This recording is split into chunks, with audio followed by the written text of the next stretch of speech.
This episode of On the Bookshelf, featuring Ellen Alden, is sponsored by the Winthrop Book Depot and Cafe located at 11 Somerset Avenue in Winthrop, Massachusetts. Welcome to another edition of On the Bookshelf. I'm Pete Solomon. It's an immigrant story, it's a war story, it's a love story. It's Yours Faithfully, Florence Burke, a book by Ellen Alden. For a taste of it, let's hear a reading from the author. Florence Burke, March 4th, 1864, Camp of the 37th Regiment. My dear wife and children, in earnest I have commenced the life of a soldier. The day after I sent my last letter, we were ordered to pack for a march. Some of the boys here are pleased that we're drawing closer to the battlefields, but I am not. I've become accustomed to the daily routine of training, marching, cleaning, cooking, and parading, but now it seems we're to put these skills to the test. We left camp about 8 o'clock Saturday morning, each of us fully equipped with 40 rounds of cartridge, a haversack filled with hard tack, pork, and coffee, a canteen of water, and a knapsack filled with clothing, a load for a horse. We were forced to march quick time 18 miles to a place called James City, where we bivouacked at night in an open lot. It was there that I slept under the stars, wondering if you or the boys were looking up at that same brilliant sky. On my arrival to camp, I found a letter from you containing your well-known features and that of the children. Mingled tears of joy and sadness welled up to my eyes. Joy at seeing through the medium of a picture the features of those I hold so near and dear to my heart, but sadness to think they were not true nature itself, that they might speak to cheer my drooping spirits. But thanks be to God, the sight of them, though mute, shall ever be a beacon to urge me on to duty.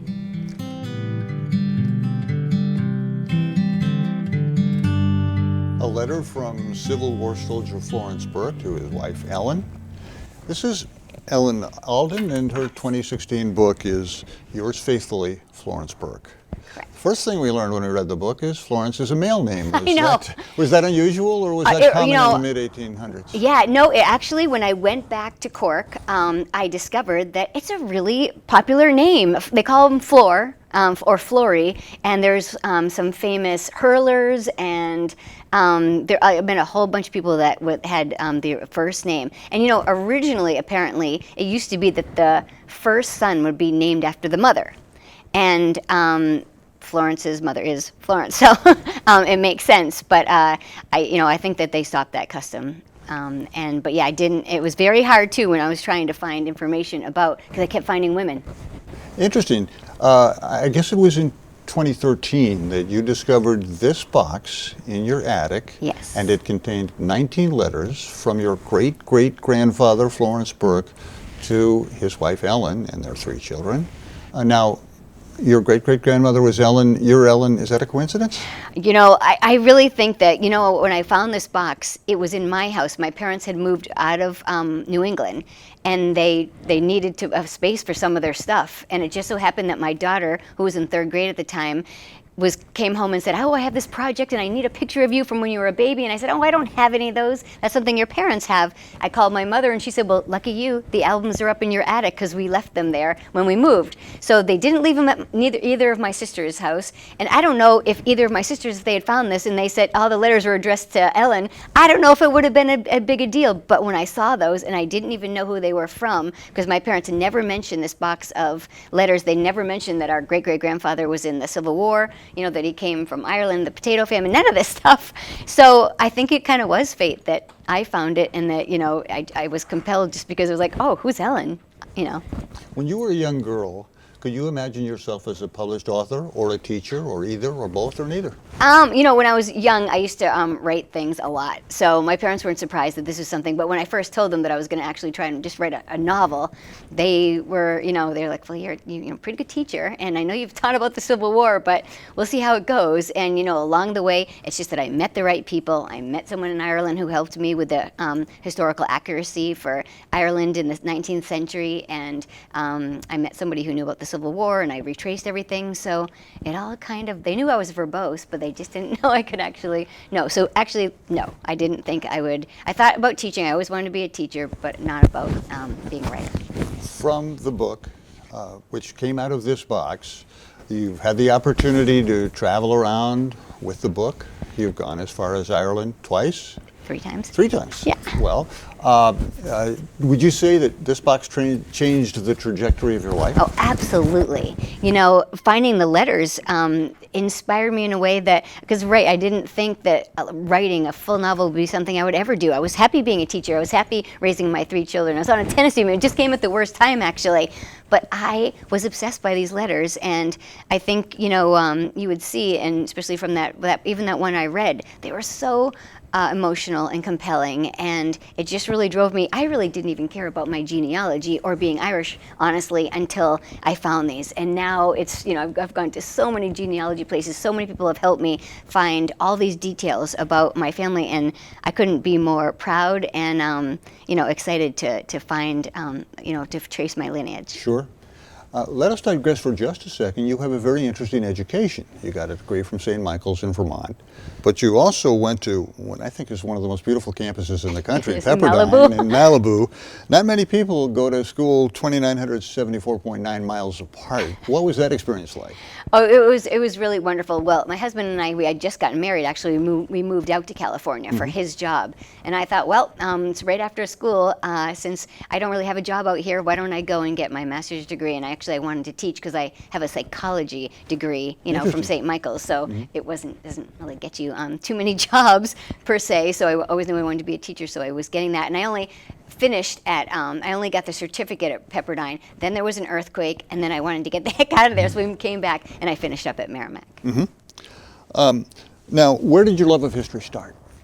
You know, I think just when I was a teacher, when I did the, you know, I taught one of the most exciting things actually was the Civil War. It was 5th grade. I used to have them do the North and the South, and I'd have them wear different colors, and there would be even, you know, brothers in the class, and I would say, oh, you're for the North and you're from the South, and, you know, just to show that it really was a war of brother versus brother, and, you know, the implications of a war in your own country, you know, and how devastating that is, and of course, you know, slavery and everything that came. But I think that teaching it and, you know, like I said, I wasn't necessarily interested in my own Irish genealogy, but I certainly had always read, and historical fiction has always been my favorite genre. So when I first found these letters, I thought I'm just going to write a little genealogy or a little timeline for my children so that they'll know about the struggles of the first generation Irish immigrants. But it wasn't until I traveled to Ireland and met the people and saw and met this one man that helped me, this historian, when I said, I think I should actually, I want to bring these letters to life.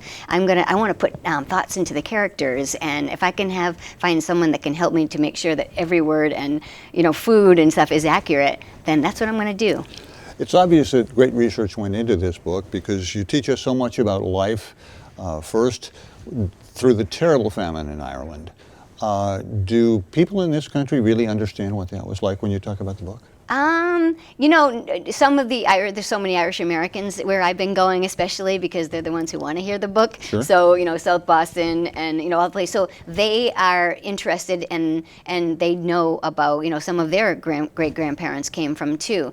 But you know what's surprising is that people in Ireland aren't even, it's not taught in school as much. And they some of them, you know, it's one of those things with a kind of history that they sort of wanted to, you know, move on and don't really like to bring it up that much because it's so devastating. And then then that whole controversy with the English, you know, that's still sort of, you know, some people call it. Lives on, sure. Yeah, it lives on.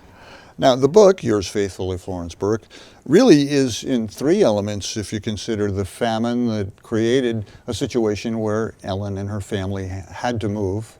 And then ultimately, Florence wants to move against his father's wishes. And then they go through the challenges of being an immigrant in a new country. And ultimately, Florence winds up fighting in the Civil War alongside his brother, which apparently many Irish immigrants wound up doing. Right. Yeah, no, it is. And that's why it would make such a great movie. Producer, because, you know, there aren't that many. I mean, that came from I had to start backwards off in Ireland in the 19th century when 1848. Florence is only 19 years old. He has to get out of there because people are being wiped out. You know, 1 million people died and 1 million people emigrated.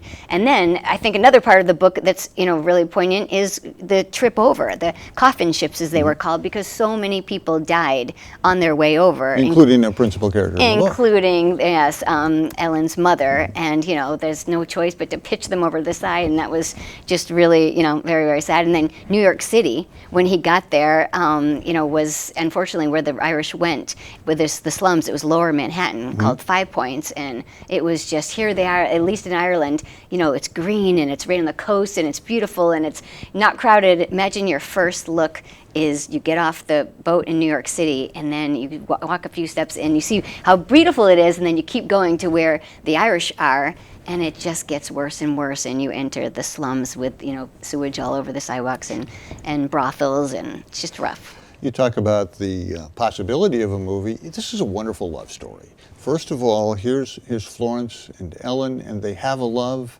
and Ellen's family decides it's time to get away from a situation that appears untenable.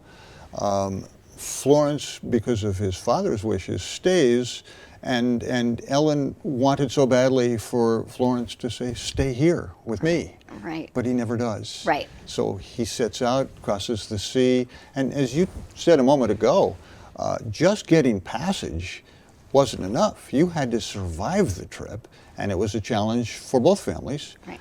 And then he has to go find her in West Springfield, Massachusetts, and they marry. They have 3 children. And he's still a tenant farmer, though. Exactly. He didn't really get any better, even though this is the land of, of opportunity, and he was hoping for a better life. 16 years later, he finds himself still a tenant farmer with 3 children now, and they're just not, he can't provide for them. So that's why he makes the desperate decision. It is a desperate decision, and in his desperation, he never tells his wife about it. Nope. Till it happens. Because he knows that she would have said, "Are you crazy? No way are you doing this." So he thought, I'm just not going to tell her until the day I leave. And, that was one of the hardest things I came across. And, I'm not sure if people really even know that you could join the war in place of another person. As he does, yeah. Yeah, as he does. It's called, the draft law. And it was put in place by Abraham Lincoln because, they needed more bodies over there. And Grant was sure that he was going to win the war through attrition, just having more people, which he did. But very hard because it's, definitely a moral conflict, because you just wonder if it was kind of, a little bit, the people that had to join were the poor and the immigrants. And, so it's just wondering if it's exploitation or, it could have worked out. A lot of people did join and come back, but he did not.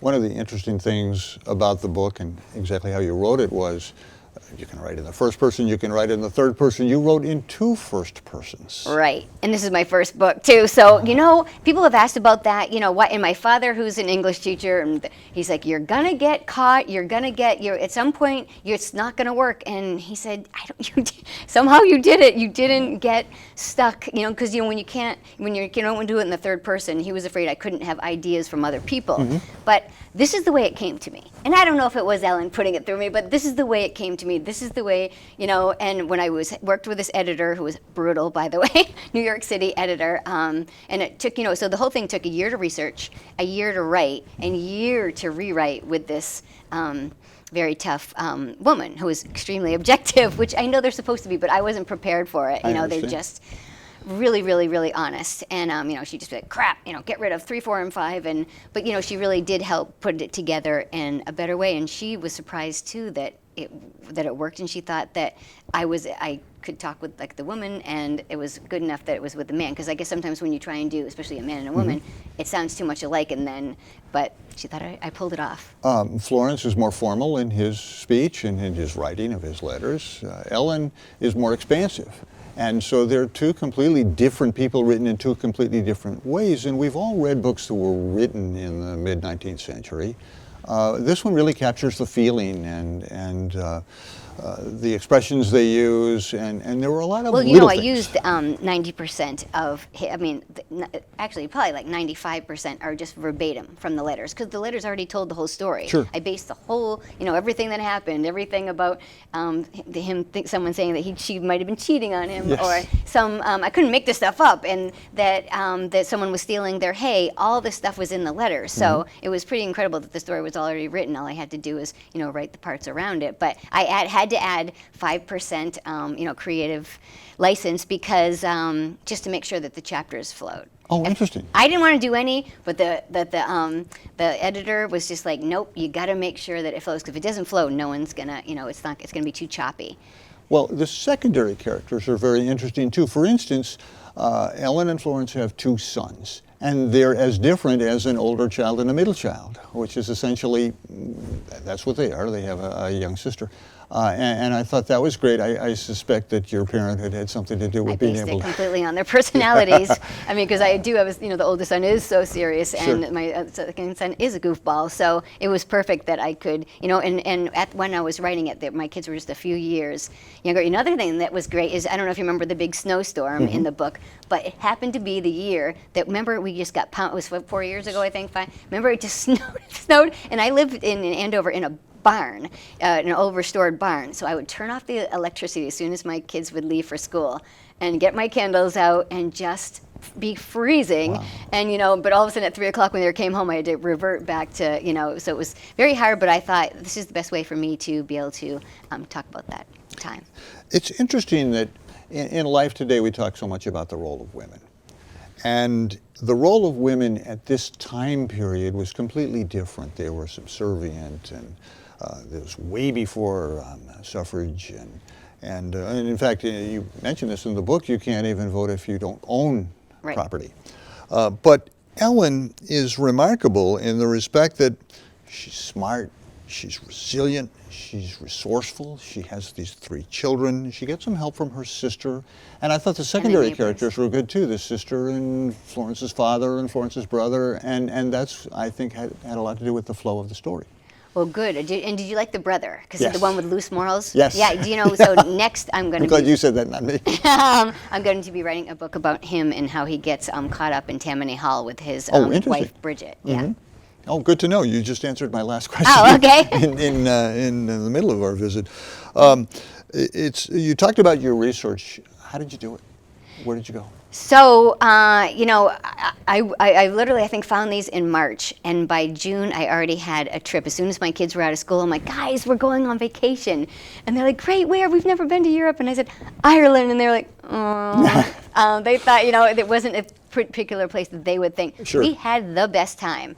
And they didn't know. They thought we were just going to be, it was all castles and, golf and pubs. It turned out to be that every town I was in, I had my, hello, do you know this person? Because I always heard about people just going to Ireland, and you walk into a pub and people are like, oh yeah, he lives right down the way. Sure. And it didn't happen for me, but that's when I met that historian who helped me, and that's why I used this fictional town. Well, it's a real town, but I used it as the town. Since I've, of course, written the book, I have found everything, all the baptismal records, marriage records, ship's logs, everything. So, if I wrote it again, it would be exact, but I like the way it came out, and I was very close. Speaking for readers everywhere, so do we. Oh, thank you. Now let's back up a step here, if we may. As you said, the book was structured by the letters, but you had to build a story around them. Did the story wind up about where your first draft did, or was it dramatically different? Because it was based on the letters, it certainly was exactly the same. It was in a totally different order. I had, going in a just way too confusing way. And the editor brought everything together so that it would just go back and forth. It would flow very nicely. Which it does. Oh, thank you. But I definitely had the exact same content. And actually, even in my, when I was doing a storybook of it, because that's the only way I knew how to do it, is to write out the scenes, and I kind of did it in like a movie. It was exactly the same. It just seems like there's such great attention to detail when they go into a pub, when they get on the wagon, the way neighbors helped each other. They were able to get a lift sometimes through difficult situations. They lived in a place that was very hard to get to. Right. And they relied on people to help them in that area.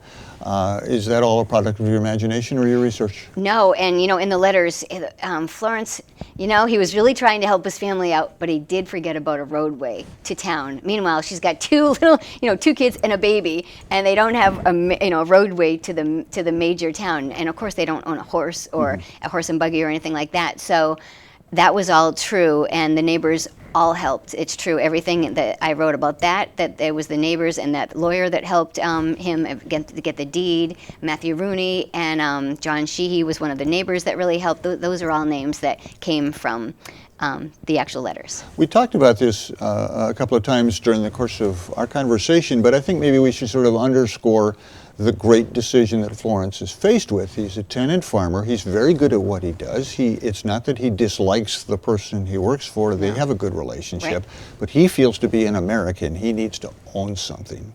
And the only way he can do it, since he can't get a loan, is to make the deal you talked about a moment ago and take somebody's place in the draft. Right, and remember his other motivation was that his father was not happy when he left Ireland, and he kind of cursed him and said, "You're not going to make it there."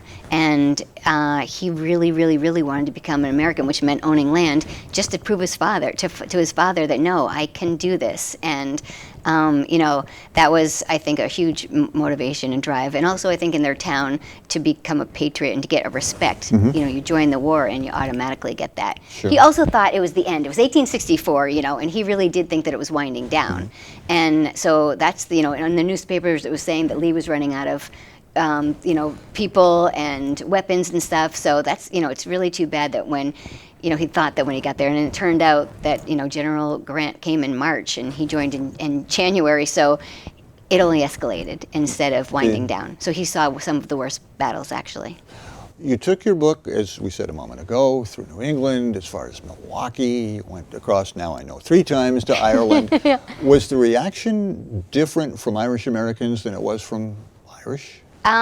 Well, actually, yeah. I think that, it's funny that I've sold more books in Ireland, and they seem to really care about, well, I've been getting a lot of, the initial press and everything, because he's a famine, they call it a famine survivor. Now, Yes. he doesn't, survive over here, but they are very trying to get all the information they can on what happened to people who actually survived the famine. So I think that was a big thing. The human interest story of, just finding something in your attic that led all the way back. And to have, it's like the Burns Library, the reason they wanted the letter so badly was that there are lots of Civil War letters in this world, but not from an Irish immigrant, like a direct Irish immigrant, and 19 in a row was, just fantastic for them. And, it took us a long time to decide to actually give them up, but after traveling with them and putting them through security, which was, my parents like, oh my goodness, they're going through the x-rays. Sure. And, whenever I would travel, they weren't looking the same. And I knew that I couldn't professionally preserve or restore them. And so we also thought, it's one of the best Irish studies programs in, actually, they think the world. So I think they'd be pretty proud to be, because they thought education was so important, Sure. to end up in a place like that. And we should note that the Burns Library is on the campus of Boston College, and Boston College has a great reputation as a Jesuit school, a Catholic college. So many people of Irish descent have matriculated there. Now, can somebody who's, say, working on a graduate degree come and view those letters? Yes, they can. They have to, of course, have a security with them with these special gloves, and but they're archived right now, and I think they're available online too. So you don't even have to actually go there, or at least if they aren't yet, that they're going to be very soon. Sure. Have you gotten feedback about this from people who've availed themselves? Schools have gone and checked them out, and yes, I've received some emails and things through my website that people have gone and it's helped them, with their whatever they're studying. Sure. Ellen Alden is our guest. Her book is Yours Faithfully, Florence Burke. The show is On the Bookshelf. I'm Pete Solomon. We continue talking about this very compelling book, and some of the things that are really interesting are the little things about how people lived. And we said a moment ago that Ellen was just so resourceful. Was that unusual, or did women just have to roll up their sleeves and be resourceful because their husbands were off fighting in the war or working very hard and unable to do the little things that Ellen has to do just to keep that family going? I think that Ellen just started out like, you said, the women did not have a very big role, but she had to step into a huge role. And honestly, I think she became just as much of a hero as he did. Oh, no question. Because she was like a hero on the home front, because she was having those kids survive, getting to town, as you say, trying to get the field. Here her husband, leaves and gives. He thinks he's giving her a great opportunity because they have land now. They're so happy to have a small parcel of land. But she's the one who's putting the baby on her back and sowing the field and getting it ready for hopefully him to come back, and then they'll live their life with their new as Americans. And so yes, I think she really progressed through the book, and I hope you noticed that she got stronger and stronger and stronger as she had to be. Yes, and she had to deal with two very dramatic, difficult situations, tragedies during the course of the book. Yes, yes. And do you know, one of those tragedies I did not know until after I was finished with it, and that's about the baby.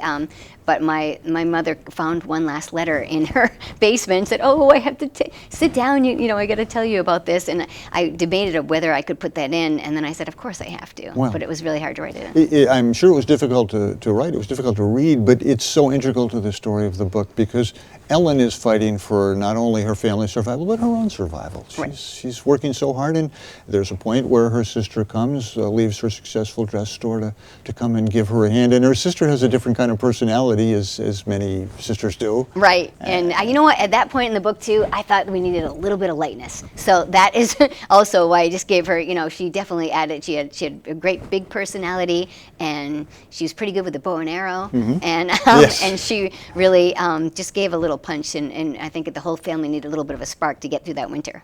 So her sister is a real person. You didn't invent her for the book. She's a real person. I invented her personality. Oh, of course. Or Yeah. someone I know, yeah. Yeah. So you talked a moment ago about your next project. Could we elaborate on that? Oh, sure. So, well, actually, I've written a children's book, too, but that's just on the side, and that's going to be published next spring. But I was taking a little departure from, and there's a story that I always wanted to write. But the other historical fiction is going to be a continuation, or it's actually kind of like an aside on John Burke. And Florence's brother. Right, and that's Florence's brother, and he's just, I really loved his character, and, he's very different from Florence, because Florence, next to him looks like a goody two-shoes. Oh, indeed. And John is definitely not, but he's going to get himself involved with Tammany Hall, which I thought is such an exciting period during the times of the gangs of New York. Sure. And, the politics and the Irish, and it's just been really fun. Right now I'm in the research phase, so I'm reading everything I can on the different bosses and Boss Tweed, and getting a whole feel for the times in New York City then. So I'm going to be working on that coming this winter. I know you're as you said, just working on the research so far. But is it easier to do it the second time around? It's easier and it's harder, because it's easier to do the research because now I know what I'm doing, and I don't have a story to follow, so it's a little harder. But I now think about what the editor might be saying to me, and so sometimes I second guess myself. Whereas before, I didn't think it was going anywhere. I thought, if my grandmother reads it, that'll be wonderful. But the fact that it's done, I'm very lucky that people were interested, and to be on NPR and stuff it blew my mind. And the Daily Mail, I'm really happy that people took an interest in the book in Ireland and here. Well, you won the Independent Publishers of New England Book Award. Yeah, that was exciting. That must be a tremendously gratifying experience. Oh, I was really happy because it was a big category, because I think they did just fiction, not even historical fiction. So I was like, oh boy. I didn't even go to the night when they were doing the presentation because I had an event and I didn't think that I had any chance. And all of a sudden I found out I won. I was like, oh boy. So it's great to have that seal on the book. Well, congratulations for that. Thank you. Congratulations for writing a really interesting book that I think people anywhere would enjoy. You don't have to be, I'm only Irish by marriage. You don't have to be Irish to enjoy the book. It really tells a lot about America, and it tells a lot more about the immigrant experience. I think so. The struggles of the first generation in any immigrant group was not easy, and I think that's what and the love of sacrifice of what a father would do to save his family. I think I think those are big values that could go to anyone. Well, thank you for visiting with us. Best of luck on the next project. We'll save that chair when the new one is finished, and I'd love to do it again. Okay, great. Thanks. Ellen Alden, our guest. Thank you for joining us. I'm Pete Solomon. We'll see you next time on the Bookshelf.